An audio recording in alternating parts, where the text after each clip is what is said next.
오늘 국민의힘 오세훈 후보가 국민의당 안철수 후보를 꺾고 범야권 서울시장 단일 후보가 됐죠. 그동안 단일화에 대해서 참 여러 가지 말들이 많았었는데 역대 선거에서도 사실은 단일화의 고비 이벤트가 참 많았습니다. 그래서 오늘 뉴스톡 김준일 대표와 함께 후보 단일화 역사를 함께 살펴보도록 하겠습니다. 대표님 어서 오세요. 예, 안녕하세요. 네. 오세훈 안철수 후보 단일화 어쨌든 성공했어요. 뭐 안 될 거라는 예상도 있었는데 어쨌든 된 거잖아요.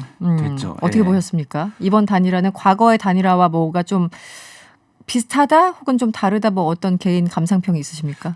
비슷한 점도 있었고 다른 점도 있었는데 일단 네. 가장 달랐던 거는 처음으로 보수 진영에서 단일화가 됐다라는 거예요. 그렇죠. 주로 이제 진보 진영에서 많이 했었죠. 주로가 네네. 아니라 보수 진영에서 단일화 얘기가 나온 적은 있어요. 네. 2017년 대선에서도 나왔고요. 2018년 서울시장 선거에서도 김문수 안철수 얘기 나왔고 2017년에도 그때 홍준표 안철수 유시민 3자 단일화 얘기가 잠깐 나왔습니다. 유승민? 예, 죄송합니다. 네. 유승민. 예. 네. 죄송합니다. 네. 예. 근데 안 됐어요. 안 되고 안 됐는데 왜 그랬느냐? 이제 판에 대한 오판이 있었죠. 그러니까 이 판세에 대한 오판. 여러 가지 이제 단일화가 안 되는 조건부터 먼저 짧게 말씀드리면은 오판이 있습니다. 내가 나가면 이긴다. 네. 항상 모든 후보들이 생각을 하죠. 네. 다자구도에서도 이긴다라고 이제 오판을 하는 경우가 있는데 예를 들면은 1987년에 사자 필승론이 나왔을 때 4명이 나가면은 DJ 김대중 후보가 내가 이긴다. 네네. 이렇게 이제 판세를 잘못 읽은 거. 이게 오판이 있었던 거가 하나가 있었고 또 하나는 보수 진영에서 지금까지는 전체적으로 보수가 우위다라고 이제 생각을 한 거. 판을 잘못 읽은 거. 네. 개별 경쟁력도 있지만은 이제 판을 잘못 읽었던 거죠. 네. 근데 이제는 보수가 중도랑 잡지 않으면은 이길 수 없다라는 거를 받아들였다라는데 이게 상당한 의미가 있고 이거는 앞으로 향후 대선에서도 상당한 영향을 미칠 거다. 그건 뒤에 좀 얘기를 네네. 하고요. 어찌됐든 네. 그런 차원에서는 굉장히 이제 있었고 방식은 과정은 되게 비슷했어요. 그 전에 했던 거하고 경쟁력이냐 적합도냐 뭐 이런 거 했던 거 늘 있었던. 그러니까 적합도는 일반적으로 양당 후보들이 주장을 합니다. 네. 누가 더 적합하냐. 네. 그리고 경쟁력은 제3후보, 소위 말해서 제3지대에서 많이 주장을 해요. 근데 왜냐하면은 응집력으로 따지면은 더 이제 양당 후보가 더 강하기 때문에 네. 그러니까 적합도를 하면 항상 더 높이 나왔어요. 제3 후보가 네. 아니요. 그 양당 후보가 적합도를 물어보면. 적합도를 하면 그렇죠. 예, 근데 경쟁력을 물어보면은 바람 같은 게 있으면은 어쨌든 더 경쟁력 있다라고 잠깐 나오는데 시간이 지나면 지날수록 그 경쟁력의 우위가 점점점 사라지고 예, 그 양당 후보가 그러니까 보수든 진보든 양당 후보가 더 경쟁력까지 우위에 서는 과정이 있었는데 이번에도 똑같이 나타났어요. 그러니까. 네. 그래서 이번에 네. 그 공식적으로 전해지지는 않았는데 적합도 경쟁력 다 오세훈 후보가 앞선 것으로 알려져 있어요. 지금. 네. 그러니까 어쨌든 처음에는 경쟁력을 안철수 후보가 앞섰다라고 알려졌지만은 결국은 다 뒤집은 거죠. 그러니까. 그렇죠. 처음에는 모든 게 좀 그랬었고 특히 뭐 마지막까지 어쨌든 안철수는 경쟁력, 그 오세훈은 적합도 이렇게 싸우다가 결국은 합의를 했고 또 무선 유선 싸우다가 합의를 했고 했는데 이 내용들 이제 많이 들어보셨을 테니까 일단 나중에 시간이 되면 언급하도록 하고요. 그러다 보니까 생각이 이제 드는 거예요. 아니 여론조사가 없을 때 과거에 우리 이제 무려 87년 대통령 선거까지 한번 가볼까요? 네. 단일화 없을 때는 어떻게 했었는지도 궁금하고 최초의 단일화 논의는 언제였는지 이런 것들이 참 궁금해집니다. 네. 대한민국에서 사실상 처음에 단일화 얘기가 나왔던 거는 1987년 대선이라고 봐야 됩니다. 87년. 네. 87년 대선이고요. 그때는 안 됐습니다. 아까 말씀드렸듯이. 네네. 그리고 이거를 이제 단일화로 볼지 말지는 모르겠는데 DJP 연합이 이제 1997년 대선에 있었어요. 1997년에서는 이거는 한쪽 후보가 압도적으로 앞섰죠. DJ가. JP는 가능성이 없었잖아요. 김종필은. 그렇죠. 그러다 보니까 정확하게 보상이 주어졌어요. 총리라는 보상이 주어졌습니다. 확실했죠. 그러니까 이게 빨리 됐어요. 그러니까 후보 지지율이 비슷하면은 단일화가 오래 걸리고 네네. 후보 지지율이 격차가 나면은 이제 보상이 주어지면서 빨리 되는 케이스가 적으니까. DJP가 그랬던 거죠. 우리가 근데 이제 눈여겨봐야 될 거는 단일화가 됐는데도 패배한 케이스가 있습니다. 어떤 그러니까 최종적으로 그러니까 단일화는 됐는데 이제 최종 그러니까 투표에서 진 케이스가 크게 보면 두 번이 있어요. 네. 2012년에 문재인 후보가 안철수 후보랑 단일화를 했는데 졌잖아요. 그렇죠. 박근혜 후보한테. 네. 그리고 되게 중요했던 게 뭐냐면 2010년에 경기도 지방선거가 좀 주목을 해봐야 돼요. 네네. 그때 뭐냐면은 유시민, 김진표 단일화가 있었습니다. 네. 근데 유시민 후보가 이겼어요. 그때 국민참여당이었죠. 네네. 국참당. 국참당. 근데 이게 지금까지 대한민국 역사상 처음으로 제3 후보가 그러니까 박원순 후보 빼놓고 약간 네네. 다른 케이스니까 제3 후보가 이긴 케이스예요. 아, 단일화해서 그 단일화 경쟁에서 그러니까. 네네. 그러니까 왜 그러냐면은 인물이 좀 많이 인지도나 이런 게 많이 높으니까. 차이가 나지 않으면은 사실은 제3 후보가 네. 이기기가 힘들다라는 게 역사로 다 보여준 거예요. 이번에 안철수 오세훈 인물 인지도에서는 비슷비슷했다라는 네. 거잖아요. 그러니까 그렇죠. 된 거예요. 근데 네. 이때 졌습니다. 유시민 후보가. 유시민 후보가 최종적으로는 졌죠. 졌어요. 네네. 김문수 후보한테 패배를 했는데 네. 이때 이제 변수가 뭐가 있었냐면은 진보신당에 심상정 후보가 있었어요. 네네. 심상정 후보가 있었는데 단일화에 참여를 안 했습니다. 그때 왜 안 했냐면은 진보신당에서 서울에선 노회찬 후보 그리고 경기에서는 네. 심상정 후보가 나왔어요. 네네. 그때는 이제 한명숙, 노회찬 여기에서 이렇게 나오고 네. 그때 오세훈 후보였죠. 그렇죠. 그리고 경기에서는 유시민, 심상정, 김문수 이렇게 나왔어요. 네, 네. 근데 그러니까 진보신당에서 하나를 달라.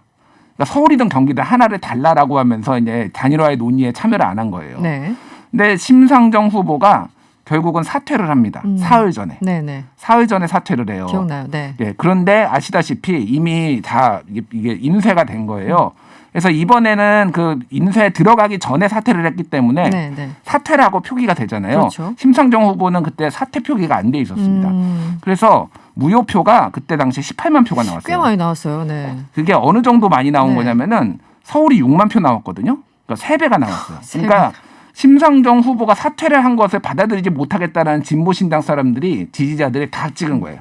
모르고 찍은 사람도 있겠지만 알면서 찍은 사람도 엄청나게 많았다. 알면 거기는 모르고 찍은 사람들보다 오히려 알고 찍은 사람들이 더 많다라는 거예요. 그래서 네. 단일화 실패의 그러니까 단일화를 했음에도 지는 경우가 그래서 두 가지 이유가 있는 겁니다. 네. 하나는 언제 단일화를 하느냐. 타이밍. 타이밍. 그러니까 투표 용지에서 이름이 사퇴 표시가 안 되고 되면은 네. 그러면은 패배할 가능성이 그러니까 단일화 효과가 없을 가능성이 높다. 네. 근데 이번에는 어쨌든 사퇴 표시가 났잖아요. 네. 아예 이름이 안 나오는 게 제일 좋지만은 어찌됐든 네. 사퇴 표시라도 있으면은 이제 효과가 있는 거 하나가 있고 네. 또 하나는 그 지지자들 진 후보 쪽의 지지자들이 납득이 돼야 되고 협력을 해야 돼요. 그러니까 맞아요. 한마디로 얘기하면은 같이 선거운동을 다녀야 됩니다.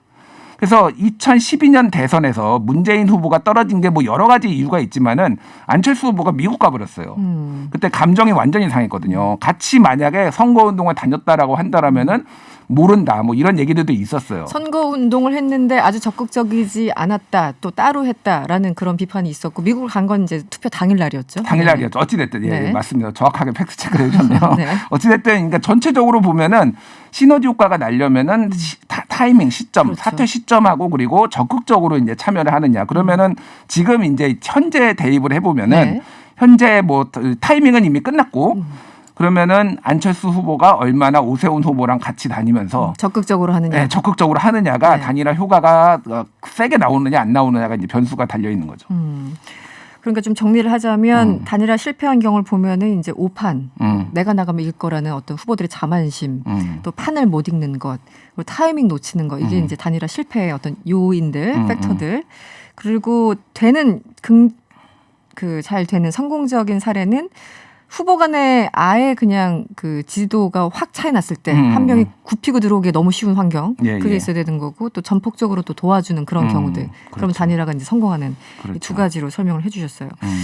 그 이제 이번에 그러니까 12년에 이제 안철수 후보와 이번에 안철수 후보를 이렇게 비교해서 전망 예상하시는 분들이 있는데 이번에는 안철수 후보가 뭐 공동 선대위원장도 맡겠다, 적극적으로 나가겠다 이런 입장을 보였어요. 어쨌든 오늘 기자회견에서. 그렇죠. 왜냐하면은 이제 지금 다음 선거가 대선이 있잖아요. 안철수 후보는 이미 5번의 단일화를 실패를 했습니다.